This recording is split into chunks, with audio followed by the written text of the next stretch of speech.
Stock করলো কেন বলেন? তো স্টক তো একটা মানে স্টক তো একটা মানুষ যে কোনো তার সাথে অনেক খারাপ ব্যবহার করতেন। আপনি প্রমাণ দেখান আমার সামনে আপনি করছেন। প্রমাণ দেখান। এখন আপনার বললে তো হবে না।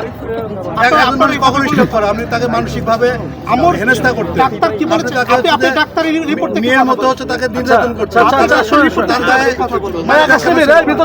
আচ্ছা ভিতরে যাও না মনি আকাশ ভাই মনি আপনি দেখলেন যে আপনি এই পরিস্থিতি ঠিক আছে হ্যাঁ তো স্ট্রোক করছে আপনি বলছেন যে আপনি মেবি 22 তারিখ বা 23 তারিখ স্ট্রোক যখন আপনি দেখলেন যে করছে আমি কিভাবে দেখব? তারপর ডাক্তার বলেছে। আপনি কাউকে জানালেন না কেন? আমি সোহেল রানা মামাকে সাথে এর আগে থেকেও সে এরকম করতো।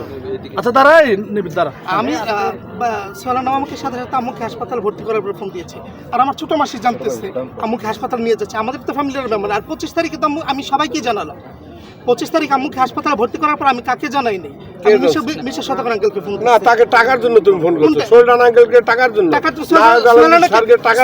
সোহেল রানা মামাকে আমি টাকার জন্য সেটা আমরা 23 তারিখে যদি ভর্তি করো 25 তারিখ উনি জন্মদিনের শুভেচ্ছা উনি টাকার জন্য ফোন করছে। আচ্ছা উনি টাকার জন্য ফোন করছে কি করে না 3 দিনের ভিতরে ওনার তো একটা রিপোর্টে আসবে ওনাকে জিজ্ঞেস করবে আমরা সেটার পরে আচ্ছা মনি এরপরে পিঠে যে দাগ ওনার কাছ থেকে আমরা এখন আঘাতের দাগ এই বিষয়গুলো নিয়ে কি বলবেন? সেটা ডাক্তার রিপোর্টে আসবে।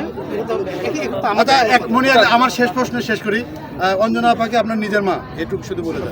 না আসলে মা হলে তো মা না, উনি আমাকে দত্তক আপনাকে কই পাইছে কিভাবে পাইছে? আমাকে দত্তক নিয়েছে কারণ আমার ফ্যামিলির সাথে আমার অনেক আগে থেকে একটা সম্পর্ক। কত বছর বয়সে আসছে? 10-12 কিন্তু বিষয়টা হচ্ছে অনেকের কাছে আমরা জেনেছি যে আপনি তার সাথে নির্যাতন করতেন সেটা তো শুধুমাত্র সম্পত্তি হাতে নেওয়ার জন্য। এটা সত্য কিনা?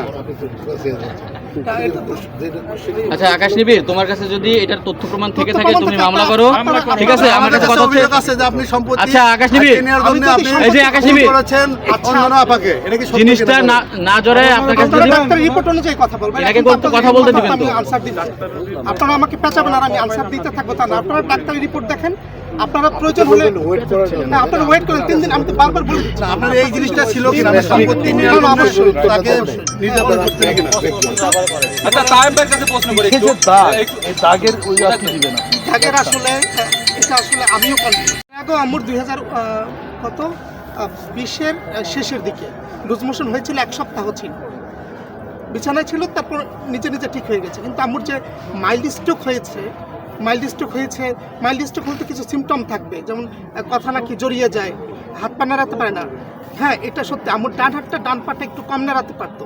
কিন্তু আম্মু যে স্ট্রোক করেছে সেটা বোঝার তো আমাদের কোনো উপায় ছিল না, কারণ এর আগেও লুজ মোশন হয়েছে বাসায় ডাক্তার এনেছে, স্যালাইন দিয়েছে, ঠিক হয়ে গেছে। তো আমরা তো মনে করেছি ওই রকমই। 22 তারিখ যে মানুষটা 19 তারিখে বাসায় রান্না করেছে, 20 তারিখ 21 তারিখ 22 তারিখে পার্থিব প্রাসাদ এবং আরিফির মা আবার আসছিল আমাদের বাসায়। ওরা এসে থেকে আমাকে স্যালাইন দেওয়া হলো। মেবি আম্মু 23 তারিখে স্ট্রোকটা করে 23 তারিখে বা 22 তারিখে রাতে হবে, আমি আসলে শিওর না।